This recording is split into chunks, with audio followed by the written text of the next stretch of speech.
Hello everyone! For today's video, isi-share ko sa inyo yung pinublish ko kahapon na reels nung nandito kami sa aming probinsya. So, it's 4 minutes and ito yung walang cut. So, ipapakita ko sa inyo by detailed ang aming lugar sa Cabayawasan ng Natarem, Pangasinan.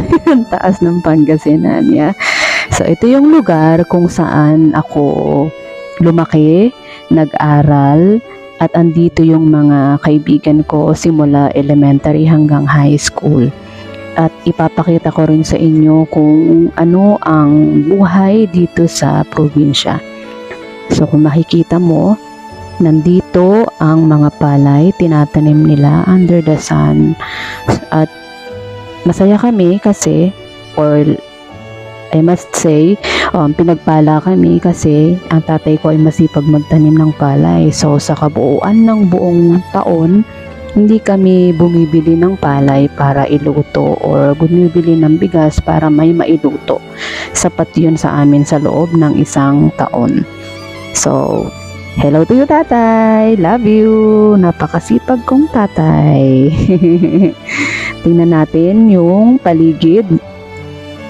May makikita kayong tubig dyan. Before, walang tubig yan. Pero dahil kinuhanan nila ng lupa yung part na yan, so unti-unti tuwing umuulan ay ipon yung tubig. So para siyang naging lake.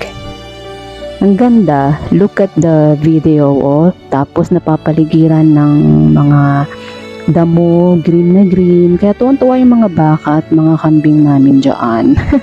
Dami, no? Mga kambing. Okay, so, tara, pasok tayo.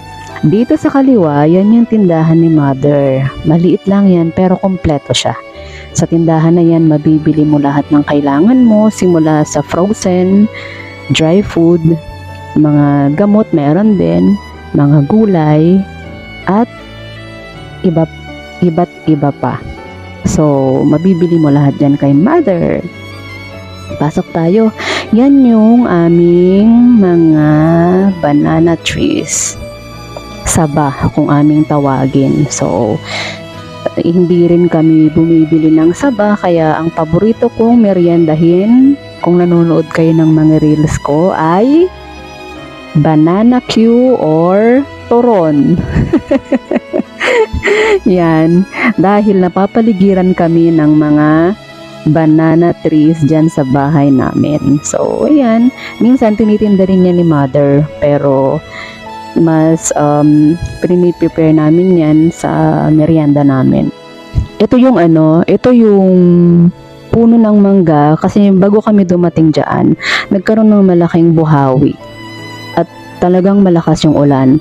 Yan yung pinaikot niya na almost matumba na doon sa kinalalagyan ng aming mga baboy. So, pinawa ni tatay, pinakat na lang niya instead na hayaang matumba. At nakakatuwa kasi sa kabila ng malakas na pag-ulan at hangin ng mga nakaraang araw, ang tanim ni tatay na palay ay nakatayo at sigla pa rin nila. At ayan, wala man lang nasira. So very thankful kami kasi nga, ayan, nakatayo pa rin sila at nagaantay na ma-harvest sa mga susunod na mga buwan.